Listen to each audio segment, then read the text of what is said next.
In just 43 seconds, 47 FBI agents submitted resignation letters. Kash Patel didn't expect the leak. He certainly didn't expect Senator Hirono to have the classified memo in her hands. Cameras zoomed in on his pale face.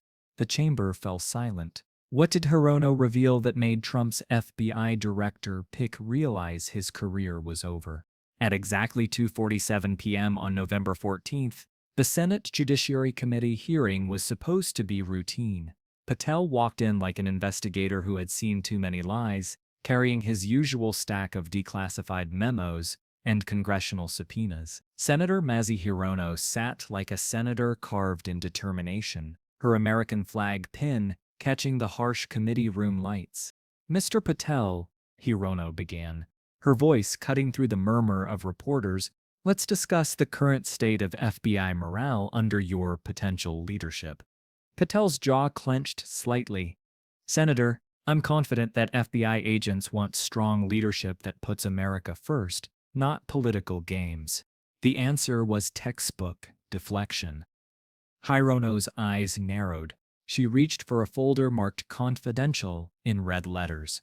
"Mr. Patel, are you aware that in the past 30 days, 47 FBI agents have submitted resignation letters?" The chamber froze. Even the cameras stopped moving. Patel's knuckles went white as he gripped his prepared notes. "Senator, I'm not privy to internal FBI personnel matters, but you should be," Hirono interrupted, her voice rising. "Because according to this internal FBI memo dated November 10th, these resignations specifically cite concerns about your potential appointment." Twitter exploded. FBI exodus started trending within minutes. Fox News producers scrambled in the control room. Patel's face drained of color. "Senator, without seeing that document, I cannot verify its authenticity." Hirono held up the memo. "Would you like me to read the exact quote from FBI Assistant Director Sarah Chen?" She wrote, and I quote, "If Kash Patel becomes director, this institution will lose its independence and become a tool of political retribution." The silence lasted exactly 7 seconds. Cameras captured every drop of sweat forming on Patel's forehead. Senator Patel stammered, "Disgruntled employees always." 827 disgruntled employees, Mr. Patel. Hirono's voice cut like a blade. "Including 23 unit chiefs, 56 supervisory agents, and 23 field agents, with impeccable records." CNN broke into regular programming. The news ticker read, "Breaking. Nearly 850 FBI agents threaten mass exodus over Patel nomination." Patel tried to regain composure. "Senator, these numbers, if accurate, represent a small fraction." "Mr. Patel," Hirono interrupted again, "let me read you another quote from this memo. Special Agent Robert Martinez, 18-year veteran, Bronze Star recipient, Patel's appointment would fundamentally compromise the FBI's mission of impartial justice." The room erupted in gasps. Republican senators shifted uncomfortably. Democratic aides frantically took notes. Patel's hands trembled as he reached for his water glass. "Senator, I've dedicated my career to serving this nation. Any suggestion that I would politicize the FBI is unfounded." "Unfounded?" Hirono's eyebrows shot up. "Mr. Patel, this memo also contains resignation letters from agents in counterterrorism, cybercrime, and organized crime divisions. These aren't political appointees. These are career professionals who've served under Republican and Democratic administrations." The weight of the revelation hit Patel like a freight train. His prepared talking points crumbled. Furthermore, Hirono continued, pulling out another document. According to this exit interview summary, 89% of resigning agents cited loss of institutional credibility as their primary concern. Patel's voice cracked slightly. "Senator, I believe these agents would come to understand that my leadership would strengthen, not weaken, the Bureau." "Really?" Hirono leaned forward. Because according to Agent Linda Thompson, a 22-year veteran who leads financial crimes investigations, your appointment would, quote, turn the FBI into Trump's personal enforcement arm. The chamber was so quiet, you could hear the HVAC system humming. Patel's political career was dissolving in real time, broadcast live on C-SPAN. Behind Patel, his advisors frantically passed notes. One memo read, "Pivot to national security," another, "Deflect to Biden admin." But Hirono wasn't finished. "Mr. Patel," she continued, pulling out a third document, "this resignation letter from Agent Maria Rodriguez, head of the Civil Rights Division, states that your appointment would irreparably damage FBI relationships with minority communities. Are you familiar with Agent Rodriguez's work?" Patel's tie felt like a noose. "Senator, I'm not familiar with every individual agent's." "You should be," Hirono cut him off. "Agent Rodriguez led the investigation that exposed the largest human trafficking ring in Florida history. She's received 3 commendations from Republican attorneys general. Yet she's willing to walk away because of you." The temperature in the room seemed to drop 10 degrees. Republican Senator Ted Cruz shifted uncomfortably in his chair, his usual combative energy nowhere to be found. Hirono wasn't done destroying Patel's credibility. She reached for yet another folder. "Mr. Patel, this internal survey conducted last week shows that 73% of FBI field offices report significant morale decline since your nomination was announced." Patel's mouth opened, but no words came out. His usual rapid-fire legal responses had completely abandoned him. Furthermore, Hirono continued relentlessly. "According to these exit interviews, agents are specifically concerned about your plans to clean house and remove what you've called deep state operatives. Can you define what constitutes a deep state operative?" The question hung in the air like poison gas. Every person in that room knew Patel had backed himself into an impossible corner. "Senator," Patel finally managed, his voice cracking, "my only goal is to restore the FBI's focus on protecting American citizens from real threats, not political investigations." "Political investigations?" Hirono's voice rose with theatrical incredulity. "Mr. Patel, are you referring to the investigation into Russian election interference? The January 6th investigation? Which legitimate FBI investigations do you consider political?" At exactly 2:51 p.m., Patel made the fatal mistake of his confirmation hearing. "Senator, any investigation that targets political figures based on partisan motivations rather than clear evidence of criminality should be scrutinized." The room exploded. Democratic senators leaned forward like sharks smelling blood. Republican senators studied their phones with sudden intense interest. Hirono pounced. "Mr. Patel, who determines what constitutes partisan motivation? You? The president?" Because according to this memo from FBI legal counsel, agents are terrified that their professional judgment will be overruled by political considerations. CNN's legal analyst later called this moment the exact second when Patel's nomination died.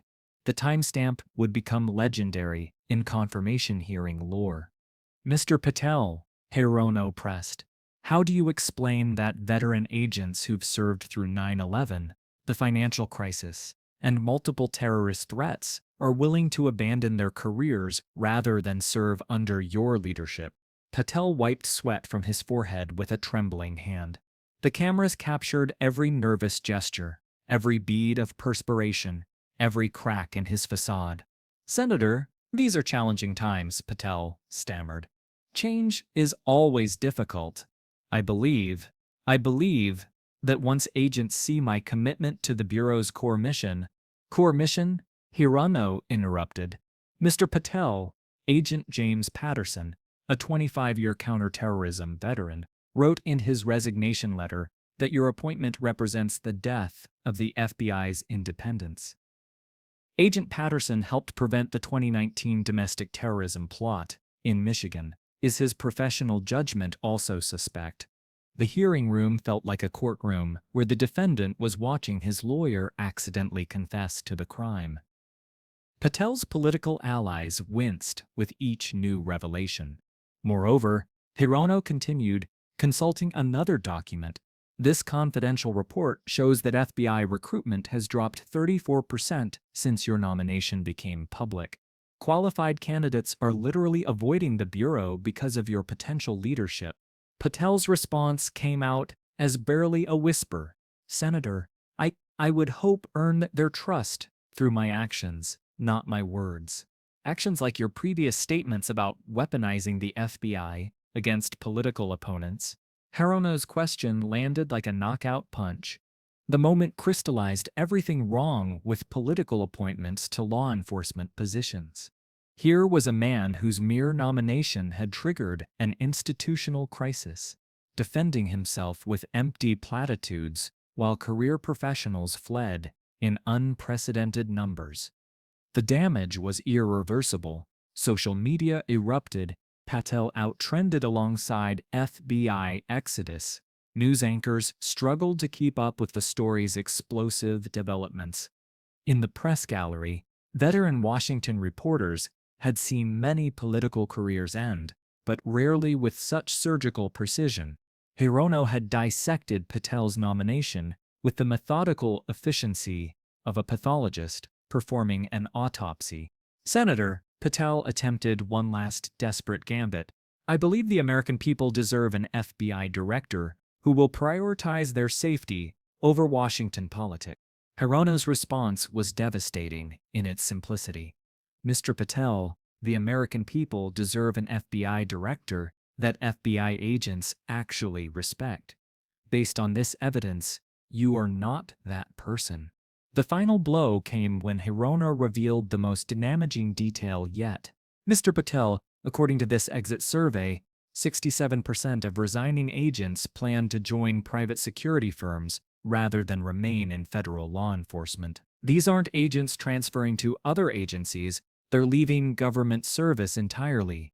The implication was crystal clear. Career law enforcement professionals would rather abandon public service than work under Patel's leadership. Republican Senator Lindsey Graham attempted damage control.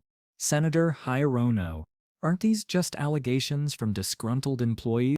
Hirono's smile was razor sharp. Senator Graham, would you call the FBI Agents Association disgruntled employees?